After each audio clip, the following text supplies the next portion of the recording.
Kung may phobia ka sa mga salamin, baka gusto mong mag-ingat sa kwentong ito.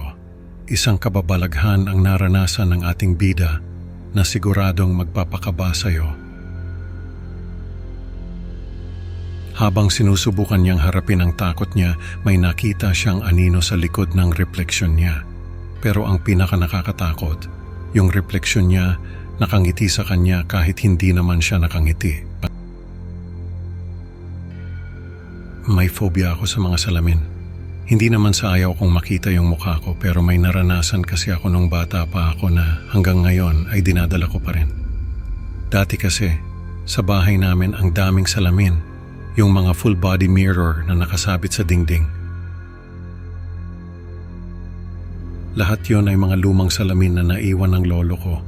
Yung bahay namin ay bahay ng lolo ko. Nung mamatay siya, sa amin niya ito pinamana.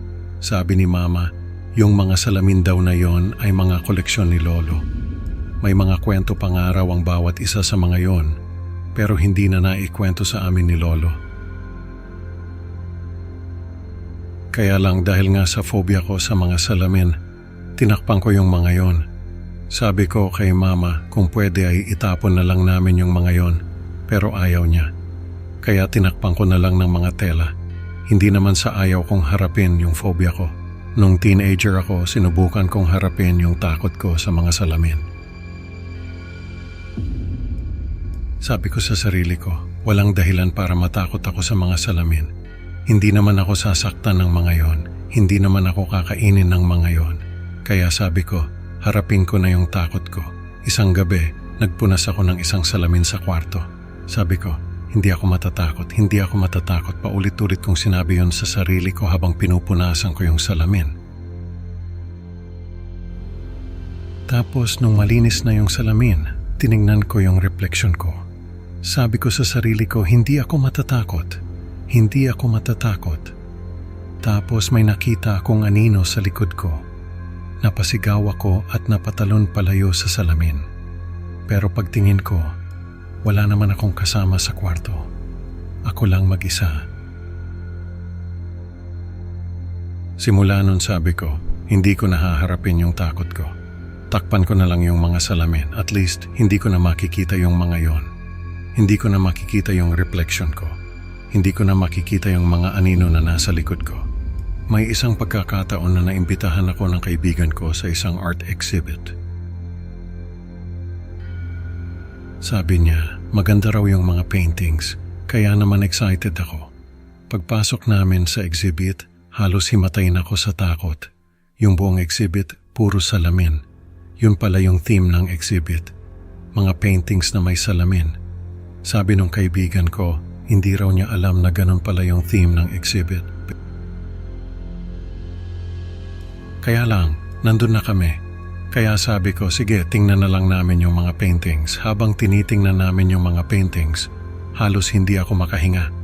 Kasi yung mga salamin, hindi lang isa o dalawa yung refleksyon na makikita mo. Iba-iba yung mga refleksyon na makikita mo sa bawat salamin. Yung iba, may mga anino sa likod. Yung iba naman, distorted yung mukha ko. Yung iba, may mga nakakatakot na mukha na nakatingin sa akin. Hindi ko na kinaya. Sabi ko sa kaibigan ko, lumabas na kami. Hindi ko na kaya. Paglabas namin, may isang babae na lumapit sa akin. Sabi niya, nakikita ko raw ba yung mga nakakatakot na bagay sa mga salamin? Sabi ko, oo. Tapos sabi niya, isa raw siyang espiritista at may payo raw siya sa akin. Sabi niya, harapin ko raw yung takot ko sa mga salamin. Kasi kung hindi, ay hindi ako titigilan ng mga yon. Sa isip ko, paano ko ba haharapin yung mga salamin na yon? Sa paglipas ng panahon may naranasan ako na hanggang ngayon ay dinadala ko pa rin. May isang salamin sa kwarto ko na hindi ko tinatakpan. Yung salamin sa banyo. Kasi syempre, pag naliligo ako, kailangan ko pa rin makita yung mukha ko. Isang beses, habang nagsisipilyo ako, napatingin ako sa salamin. Pagtingin ko, yung reflection ko, nakangiti. Pero ako, hindi naman ako nakangiti. Napatigil ako sa pagsisipilyo at napaatras. Sabi ko sa sarili ko, kalokohan lang ito. Kalokohan lang ito. Pero yung reflection ko, nakangiti pa rin. Napatakbo ako palabas ng banyo. Pero bago pa ako makalabas, hinampas ko yung salamin. Binasag ko yun. Pero yung refleksyon ko, lumabas dun sa basag na salamin. Nakangiti pa rin siya. Napasigaw ako at napatalon palayo. Tumakbo ako palabas ng bahay. Pero pagtingin ko sa likod ko, nandun pa rin yung refleksyon ko. Nakangiti pa rin siya. Tumakbo ako palabas ng bahay. Tumakbo ako sa kalsada. Pero sinusundan pa rin ako ng refleksyon ko. Nung mga oras na yon, sabi ko sa sarili ko, ito na yung katapusan ko. Kakainin na ako ng refleksyon ko. Pero hindi yun nangyari. Pagtingin ko sa likod ko, wala na yung refleksyon ko. Nung araw na yon napagtanto ko na wala na akong refleksyon sa mga salamin. Hindi ko na nakikita yung sarili ko sa mga salamin. Pero sa mga bintana, sa mga metal, sa mga mata ng ibang tao, nakikita ko pa rin yung refleksyon ko. At sa tuwing makikita ko yung refleksyon ko, nakangiti pa rin siya. Nakangiti siya sa akin. Nakangiti siya na parang may hindi magandang binabalak. Ang kwento natin ngayon ay nagpapakita na minsan ang ating mga takot ay may mas malalim na dahilan at hindi basta-basta mawawala. Salamat sa pakikinig mga ka-creepy. Huwag kalimutang mag-like at subscribe para sa mas marami pang nakakatakot na kwento.